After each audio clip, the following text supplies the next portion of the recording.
Okay, a very blessed morning to each and every one of us. Because of Jesus, wala na pong holiday na tinatawag natin na, Uy, Sunday ngayon, magsimba ka.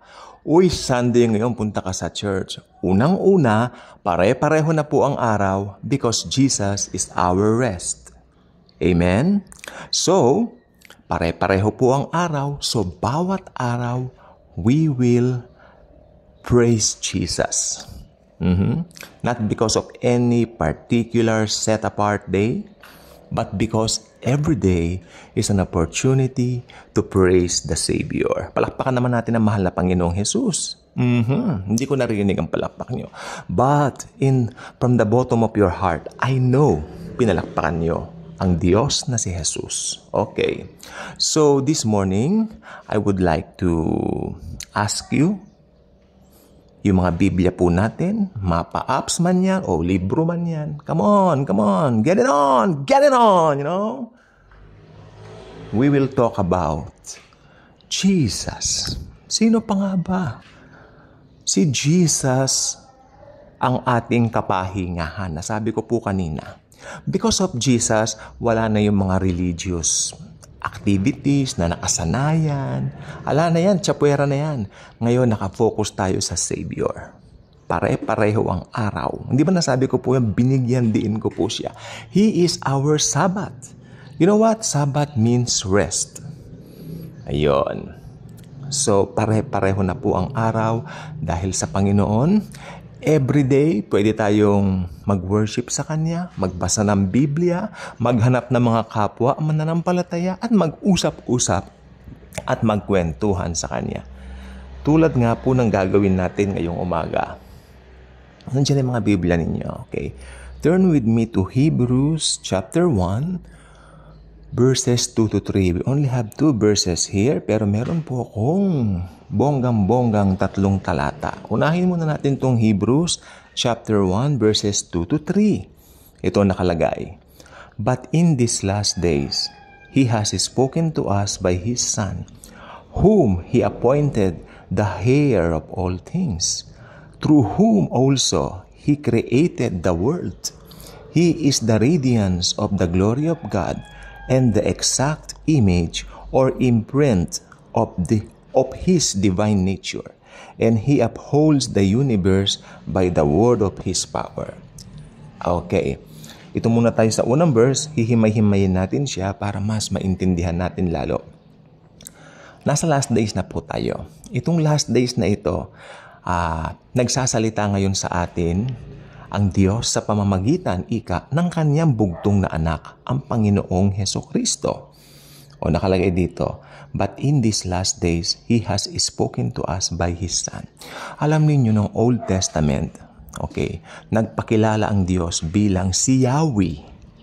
Si Yahweh, yun po ay, actually binanggit na po nilang Yahweh, pero actually po noong araw, hindi man lang po nila binabanggit ang pangalan ng Diyos. Okay? YHW. Ang tawag po dyan, Tetragrammaton.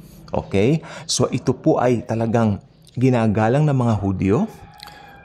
They were so afraid mabanggit laang yaan. Okay?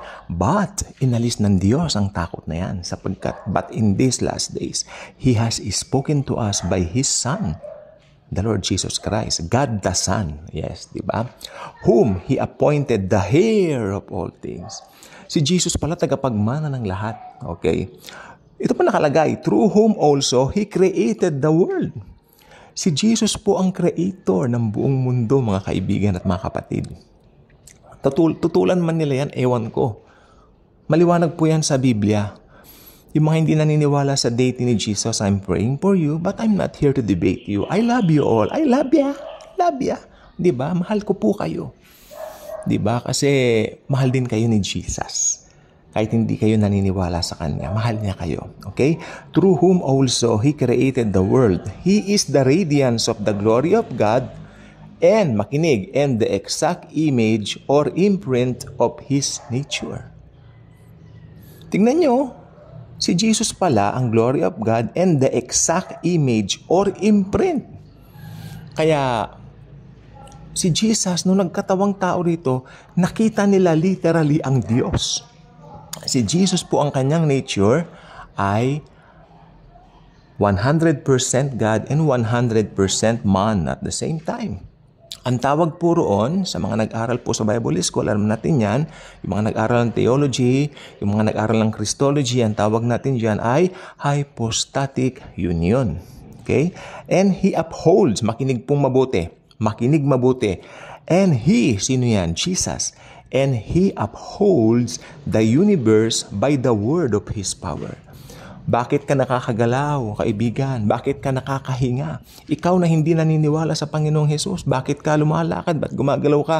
Because sabi ng Biblia sa Hebrews, He upholds the universe by the word of His power. Siya pala ang nagkokontrol ng buong sanlibutan. Kaya kung may time ka, magbasa ka ng Biblia, ikaw na hindi naniniwala sa Panginoon at maniwala ka sa Kanya sapagkat mahal na mahal ka niya. Umihinga ka dahil sa Kanya. Hindi mo man siya pinapansin dahil hindi ka naniniwala sa Kanya.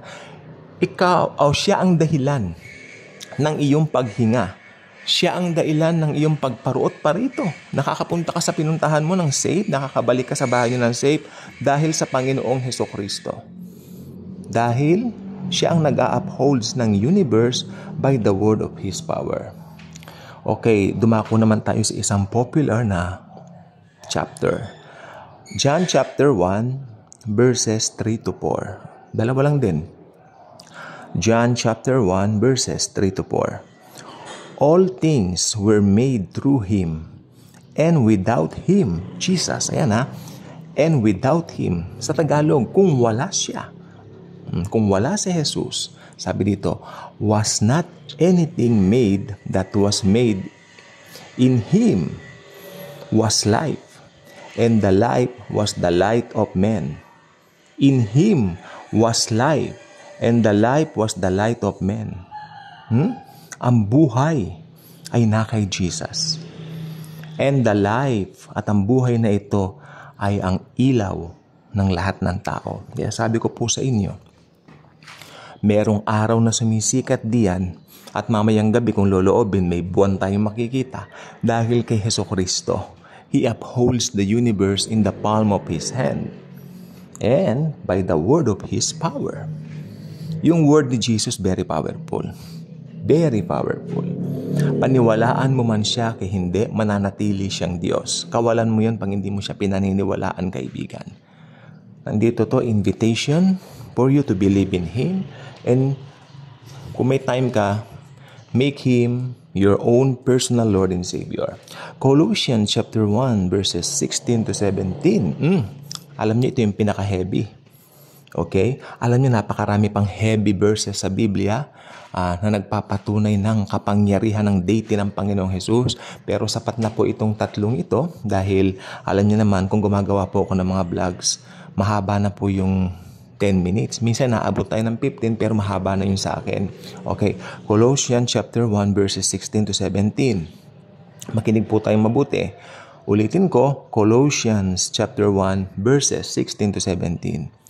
For by Him all things were created in heaven and on earth. Maliwanag. Visible and invisible, whether thrones or dominions or rulers or authorities, all things were created through Him, Jesus. Through Him, kay Jesus. Ulitin ko, all things were created through Him. Inulit na naman dito yung sinabi ng John. Diba? John chapter 1, 3 to 4. Inulit na naman. Sabi ng John chapter 1, 3 to 4, all things were made through Him, and without Him was not anything made that was made. In Him was life, and the life was the light of men. Ayan nakalagay sa John chapter 1, verses 3 to 4. Dito naman, Colossians chapter 1, 16 to 17. For by Him all things were created in heaven and on earth, visible and invisible, whether thrones or dominions or rulers or authorities. All things were created through Him. 2 beses inulit, Diba? 2 beses inulit. Alam niyo po ba, pag may redundant sa Biblia, may binibigyan din ng Diyos, especially nakalagay lang siya sa isang verse. may inulit, may redundancy. Inuulit, may binibigyan diin ng Diyos ang Panginoong Hesukristo sa talatang yan. Kalain mo sa isang talata may inulit siya. May redundancy tayo. So again, for by Him all things were created in heaven and on earth, visible and invisible, whether thrones or dominions or rulers or authorities.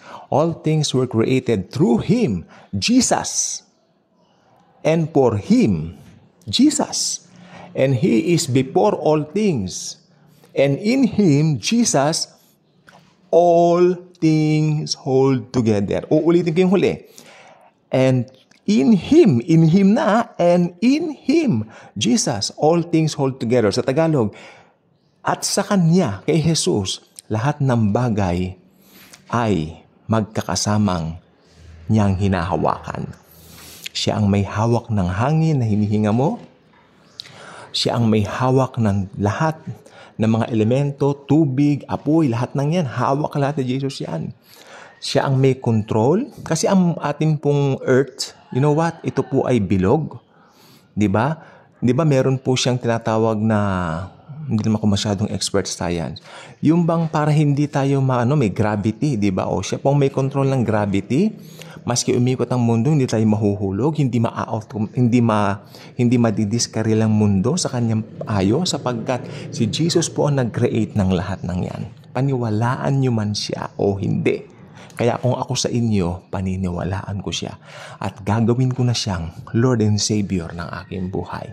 About time for you.